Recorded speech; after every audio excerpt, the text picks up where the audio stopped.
Bom, pessoal, como estão? Espero que bem. Bom, então hoje a gente vai ver a continuação da parte de teste de hipótese. Na aula passada nós vimos um conceito inicial dos testes, né, de forma bem genérica. Hoje a gente já vai entrar na parte, né, dos testes particulares, tá? Então nós vamos trabalhar a parte de teste para uma amostra, né? E existem vários, né? Cada um com a sua finalidade aqui. No entanto, a gente vai fazer teste para proporção, né? Que é o primeiro nessa aula que nós vamos ver, né? E nas duas próximas aulas eu vou falar a respeito, né?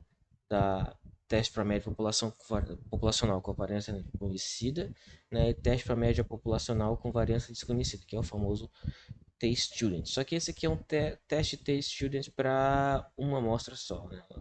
Muitas das vezes a gente ouve falar do teste T, né, somente no caso de comparação de grupos, tá? Mas a ideia ela é a mesma, né?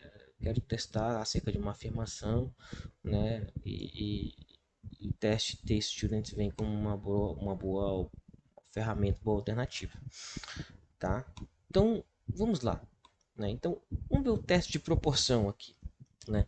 O teste de proporção, pessoal, né, a gente vai considerar um problema para testar a hipótese que a proporção de sucessos, né, de um ensaio Bernoulli aqui é um valor específico P0, tá? O que a gente tem que lembrar aqui, né? Se eu estou numa situação que eu estou calculando proporção, o meu x aqui ele não é, né, uma variável contínua. Por quê?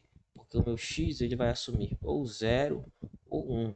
Logo, o meu x aqui, né, ele vai assumir uma distribuição Bernoulli com parâmetro p. Esse cara bem aqui é o meu parâmetro populacional, né? É essa proporção aqui de sucessos que a gente vai querer estimar, fazer inferência, testar hipóteses acerca dele, né? Então, como é que eu chego na proporção aqui, né? Então você tem x1 até o xn.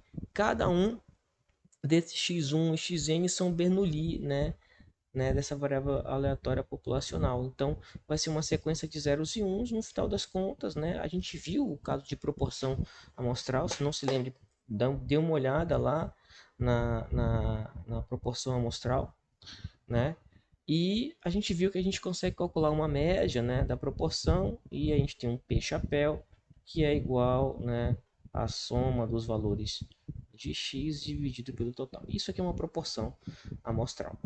O que a gente vai estar fazendo aqui, pessoal, é verificando se esse valor P ele é igual a um P0 que a gente vai, né, afirmar aqui. Então, as hipóteses do teste, né, eu já estou mostrando os passos aqui que a gente tem que seguir, né, que são super importantes. Né? Quais são os passos a serem seguidos para você fazer o seu teste? Né?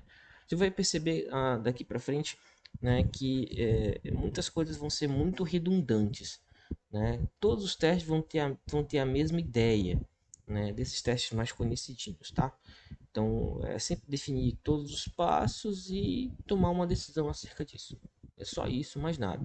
Óbvio que cada um tem a sua especificidade, né? Tem a sua particularidade e é aí que vem a ideia de você prestar atenção, tá? Mas em suma, né? O que nós vamos ter aqui? As hipóteses do teste, então você tem P igual a um valor P0, que vai ser especificado, né, é da afirmação, e eu vou confrontar com alguma dessas hipóteses aqui, né? Então, ou é H1 num teste bilateral, unilateral à direita ou unilateral à esquerda. Tá? Isso é o exercício que vai direcionar você. Não sou eu que vou dizer, olha, use bilateral, usa unilateral. Não. Isso aí é o teste que vai, o exercício que vai direcionar para você. A estatística da proporção amostral é a escolhida aqui para trabalhar nesse teste. Então, nosso passo 2 aqui é você saber, né, que vai estar sendo trabalhado com uma estatística, né, da proporção amostral. Isso aqui nós vimos lá atrás também na parte de distribuição amostral da proporção, né, que esse resultado aqui é um resultado aproximado através do TCL. Né? Então, a gente consegue dizer que a proporção amostral tem distribuição normal, né, quando n grande, tá? Com média p e variância p1 menos p dividido por n, tá? Que n é meu tamanho amostral. O passo 3, pessoal, consiste em você fixar um valor de alfa. Fixar em termos daqueles valores que nós vimos lá atrás, no slide anterior, né? Então, ou 1%, ou 5%, ou 10%, ou no valor percentual que for estipulado para você, tá?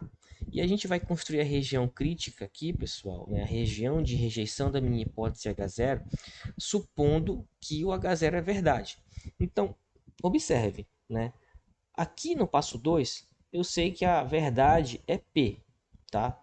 E sob H0, ou seja, supondo que H0 seja verdade, P, olha, ele é igual a P0, né? Então, se P é igual a P0, basta eu substituir P0 aqui, ó. Então, eu vou calcular a média da proporção, né, amostral, né, em função de P0 e a variância em termos de P0 também, tá?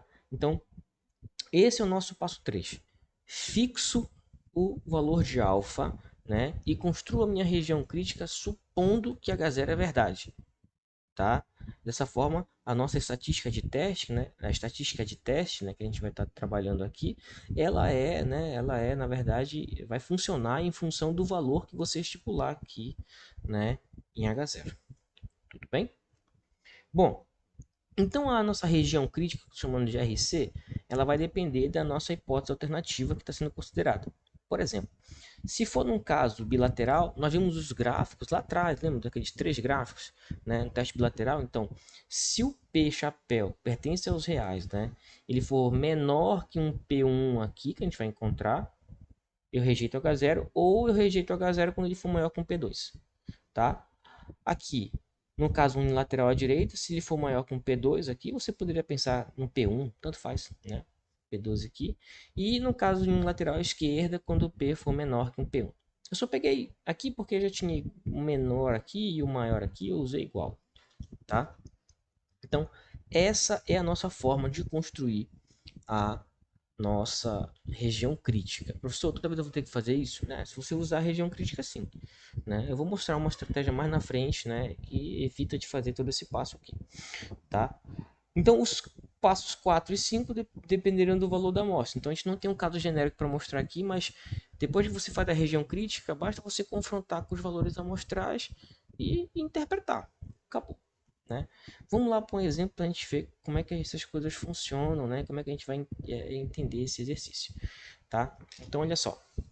Um estudo realizado para determinar a relação entre uma certa droga e certa anomalia em embriões de frango. Né? Então, injetou-se 50 ovos fertilizados com a droga no quarto dia de incubação. No vigésimo dia de incubação, os embriões foram examinados e 7 apresentaram anomalia. Ou seja, pessoal, né, em 50 avaliados aqui, né, 7 apresentaram anomalia. Então, você já tem aqui um indicativo, né, de teste de proporção. Tá? Então, isso é uma forma de você ver. Bom, eu já vi uma coisa aqui, né? São 7 em 50. Bom, isso aqui já é uma porcentagem. Isso faria essa razão aqui, tá? Aí ele chega o seguinte, ó. Suponha que deseja saber, né? Deseja se averiguar, perdão, se a proporção verdadeira é inferior a 25%. Olha só aqui, ó. Então, esse cara bem aqui, né, ele é quem? Ele é o meu P0. E eu quero saber, né, se a minha proporção real, né, ela é inferior a esse P0, tá? E ele está dizendo para usar um nível de significância de 5%, ou seja, o meu alfa aqui é 0,05, tá? Então, essas são as informações do exercício, são esses pontos no caso do teste da proporção que você tem que se atentar. Bom, as hipóteses aqui, né, que são do passo 1, né, elas são as seguintes. Então, ou P é igual ao P0 aqui, que é no caso 0,25, eu estou usando essa formato relativo, para mim é mais fácil de trabalhar, eu não gosto de trabalhar com porcentagem, tá? Então, 0,25, né, se é igual a isso, e o H0 é se a proporção real ela é menor que 0,25.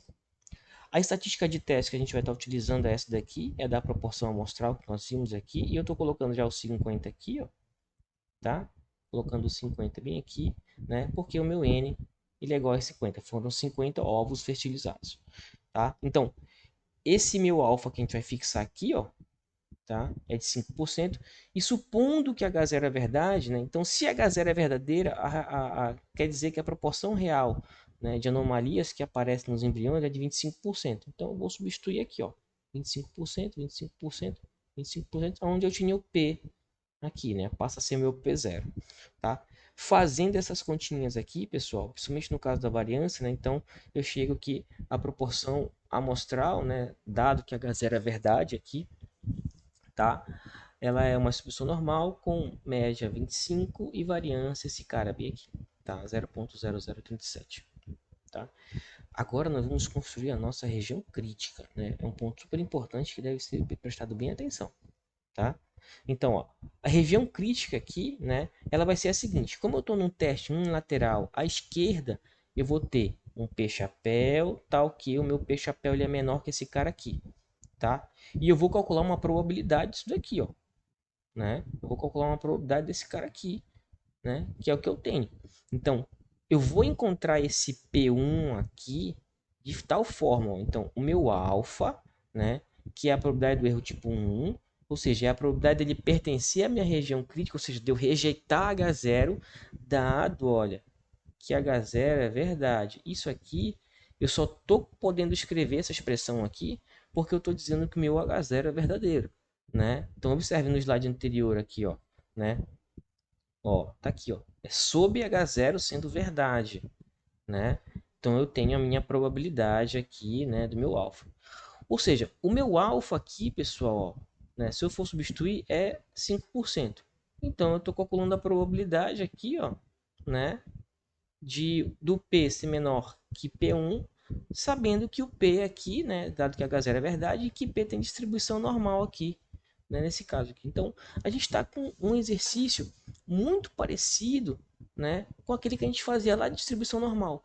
Eu quero o valor, né, eu tenho a probabilidade, né, e eu quero o meu valor de x. Tá? Eu tô com aquele assunto, aquele exercício inverso. Né? Eu não quero a probabilidade, eu quero o valor de x. Tá? Então, essa é a forma que a gente vai trabalhar aqui. Então, o que a gente vai fazer? Ó? Desse passo daqui para cá, né, a gente simplesmente só fez a padronização. Ou seja, eu escrevi esse cara aqui, né, como sendo P chapéu menos a média de 0,25, né, dividido pela raiz quadrada ali, né, de 0,00037. Tá? A mesma coisa eu fiz para esse cara aqui. Só que é P1, então fica P1 aqui. Esse cara bem aqui, né? É o meu próprio Z. Tá? Então, o que a gente sabe aqui, né? E o que a gente vai fazer? Esse cara bem aqui, ó. Esse cara bem aqui, tá? Ele é o meu Z crítico. Apesar de estar meio maiúsculo aqui, mas é um Z minúsculo isso aqui, tá? Ele é o meu Z crítico. Então, eu estou dizendo que, olha, abaixo desse Z crítico, quantos por cento eu tenho de probabilidade? Ó? 5%, tá? Então, ele está bem aqui. Ó. Então, abaixo desse Z crítico, ó, eu tenho um alfa aqui de 5%. Tá aqui, ó. Então, essa é a minha região de rejeição. Essa é a minha região crítica. Abaixo desse cara aqui, né, eu vou rejeitar H0. Aí deve estar perguntando, pô, professor, mas quem é esse Z aí e tal? Beleza. Se eu sei, né, que aqui, olha, abaixo desse cara aqui, eu já tenho 5%, a gente, usando a relação da distribuição normal aqui, vai sobrar aqui dentro quanto? 0,45, né? E basta eu fazer o quê? Ir lá na minha tabela, verificar uma probabilidade que está muito próximo de 0,45 e encontrar o valor de z associado a ela. Né? Vamos fazer isso? Então, vamos lá pegar a nossa tabela. Né? Então, aqui na nossa tabela a gente vai procurar qual que é o valor que está muito mais próximo de 0,45. 0,495. Está aqui. Nós já vimos esse exercício, né? 0,495. Então, é 1, 60, 61, 62, 63, 64. Ó, 164. Tá? Então, é justamente esse valor aqui, né? Vai me dar uma probabilidade de 0,45. Tá? Aproximadamente. Então, esse cara bem aqui, ó. Esse valor bem aqui, né? Ele é 1,64. Só que ele está negativo, tá, pessoal? Porque é um valor menor que zero, tá? Então, esse é o valor que nós vamos trabalhar. Abaixo dele, eu vou construir a minha região crítica, tá? Vou seguir aqui. Preste atenção no passo a passo para você, né, depois só reproduzir no exercício. Então, ó, a gente tem que o nosso Z crítico é igual àquela quantidade lá que nós vimos, né? E pela tabela, né, essa quantidade toda bem aqui, tudo isso daqui, né, é igual a menos 1,64. Menos 1 porque está abaixo da média zero, tá? Então, pessoal, ó, eu só igualo, ó, 1,64, né, igual a essa quantidade. E como eu quero o valor de P1, né, o que eu vou fazer? Eu vou isolar esse cara, eu passo esse cara aqui multiplicando, eu passo esse outro aqui somando, né, ó, e aí eu tenho a equação aqui. Fazendo a expressãozinha toda aqui, né, o cálculo dela, você vai encontrar, né, esse resultado aqui como sendo o limite aqui, né, da sua região crítica. Ou seja, você vai rejeitar H0 se o P, ó, a proporção amostral for menor que esse valor aqui, né, de 0,1496. Tá? Esse cara aqui foi o P1 que eu acabei de achar através da tabela. Ó, tá aqui, ó. Tudo bem? Então essa é a sua região de rejeição. Em seguida, você vai confrontar com os valores amostrais, que é o passo 4. Então, com os valores amostrais, a gente tem o seguinte, ó, foram 7 problemas com anomalia em 50 ovos fertilizados, tá? Então isso aqui dá cravado 0,14. Quando a gente compara, né? Olha só o que acontece aqui, ó. 0,14 é menor que 0,1496? É, né? Então quer dizer que a minha proporção observada, isso aqui já é o passo 5, ó, né? Ela pertence à região crítica.